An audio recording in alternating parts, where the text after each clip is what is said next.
ఆధ్యాత్మికత అన్నది ధ్యానం వరకు చాలా ప్రశాంతమైన మార్గం. ధ్యానం చేసుకున్నామా, 4 పుస్తకాలు చదివామా, పత్రి గారు చెప్పినవి కానీ ఆధ్యాత్మిక పుస్తకాలు, మౌనంగా ఉండం, సాధన చేసుకున్నాం, చెప్పినవి ఆచరించాం, సాత్విక ఆహారం వండుకున్నామా, తిన్నామా, ఇక్కడ దాకా లైఫ్ బాగానే ఉంటుంది. ధ్యాన ప్రచారంలోకి దిగినప్పుడు ఒక ఆర్గనైజేషన్ మెయింటైన్ చేయాలంటే ఎన్నో ఉంటాయి ఆర్గనైజేషన్ బ్యాలెన్స్ చేయడానికి. మీకు అనిపించింది ఎందుకు ఈ తలనొప్పులన్నీ నాకు ఎందుకురా బాబు నేను దిగాను ఆర్గనైజేషన్లో చల్లగా ధ్యానం చేసుకోకని? నాకు నిజంగా అలా అనిపిస్తే ఒక్కరోజు కూడా నేను యాక్షన్లో ఉండను. అవునా? వర్క్ చేయను. నాకు ఎందుకు వచ్చిన తలనొప్పి అని అనిపించిందా క్షణంలో అయిపోతాను నేను. అనుకోలేదు ఎప్పుడు, కానీ ఆలోచన రాలా. అంటే మీరు ఎన్నో సమస్యలను ఎదుర్కొన్నారు. అది అసలు సమస్యలను ఎదుర్కొన్నాం అనే ఫీలింగ్ కూడా ఏనాడు పెద్దగా రాలా. ఒకేసారి నా జీవితంలో వచ్చింది 25 సంవత్సరాల్లో చెప్పాలి అని అంటే బహుశా ఒక 20-22 సంవత్సరాలు క్రితం గుంటూరు జిల్లాలో ప్రచారం మొదలుపెట్టాం. అప్పట్లో ఇంత జనం లేరు కానీ ఇప్పుడు ఏదైనా ఊరు వెళ్ళామనుకో, ఊరు పంచాయతీ ప్రెసిడెంట్ ఎవరు ఉంటారు అక్కడికి వెళ్ళేవాళ్ళం, ఆయనకు పాంప్లెట్ ఇచ్చేవాళ్ళం. అయ్యా ధ్యానం చేస్తే మనిషికి ఆరోగ్యం బాగుంటుంది సార్, మీరు ఏమన్నా కాస్త 10 మందికి చెప్పించగలిగితే మేము ఫ్రీగా చెప్పేళ్తామని చెప్పేవాళ్ళు. చాలామంది 90% అందరూ పాజిటివ్గా స్పందించేవాళ్ళు. సరే అని చెప్పని వాళ్ళు అటెండెంట్ పంపించేవాళ్ళు, 10 మందిని పిలవరాని ఏ చెట్టు కింద ఏ రచ్చబండ కింద కూర్చొని చెప్పి వెళ్ళిపోయేవాళ్ళు. గుంటూరు జిల్లాలో నాకు అతను పేరు గుర్తులేదు కానీ ఇప్పుడు లెక్చర్ చేస్తున్నాడు అతను నాకు క్లోజ్గా ఉండేవాళ్ళు.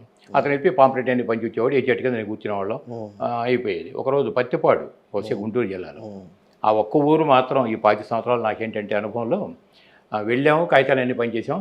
కుర్రోడికి ఏమన్నాడంటే మనవాడు, సార్ అందరూ బాగా పాజిటివ్ రిసీవ్ చేసుకున్నారు సార్, రాసి వాళ్ళు 10 మంది పెరగొచ్చు సార్ అని చెప్పి అన్నాడు. పెరిగితే సంతోషమే కదా నాన్న, మనకేముంది, 10 మంది వచ్చినా 20 వచ్చినా మన పాత్ర అదే కదా, ధ్యానం ఏంటో శాఖర విలువ చెప్పడమే కదా అని చెప్పి అనుకున్నాం.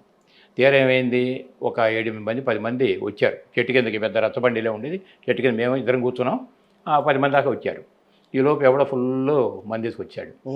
ఎవడో వచ్చాడు, ఆ కొడుకు ఎవడో వచ్చాడు, ఏదో జానమాట, ఇన్నాళ్ళు మేము తినలా బతకలా, వీళ్ళు వచ్చి మాకు చెప్తే మేము తినాలి మేము బతకాలి అని చెప్పట్టే విజృంభించాడు.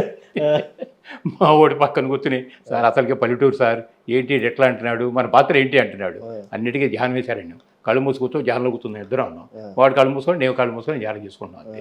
ఆడు తిట్టాడు మేము సహనంగా ఉన్నాం, శ్వాస మీద జాతి పెట్టాం అంతే. ఆడి తిట్లు ఎప్పుడైతే సౌండ్ తగ్గిందో ఇక ఆడు వెళ్ళిపోయి ఉంటాడు కదా అని అప్పుడు కళ్ళు తెరిచాం. తెరిచి చూస్తే ఆడు వెళ్ళిపోయాడు. ఆడితో పాటు ఉన్న 10 మంది ఒక 5-6 మంది లేచి వెళ్ళిపోయారు. వాళ్ళకి ఇంతేనని చెప్పి అనుకున్నాం. ప్రాబ్లమ్ అని అంటే అది ప్రాబ్లంగా మనవాడు ఫీల్ అయ్యాడు. అప్పుడు వచ్చి తిడతాను కదా, మన పాత్ర ఏంటి, ఏం చేయాలి, పల్లెటూరుగా నన్ను అక్కడ పట్టు 4 పీకినా మనకేమీ లేదు, అడిగేవాడు ఎవరు లేడు అక్కడ. ఏమిటంటే అన్నిటికీ ధ్యానం వేశారు. నేను కూర్చో కాళ్ళు మూసుకున్నాం అంతే. బహుశా ఆ సీన్ అలా రావటం అప్పటికి ఇప్పటికి అదొకటే, ఎంతగాని మళ్ళీ ఇంత తర్వాత అంటే చాలా అంటే ఆర్గనైజేషన్ వల్ల చాలా ఆర్థిక సమస్యలు, నిందలు, అపనిందలు.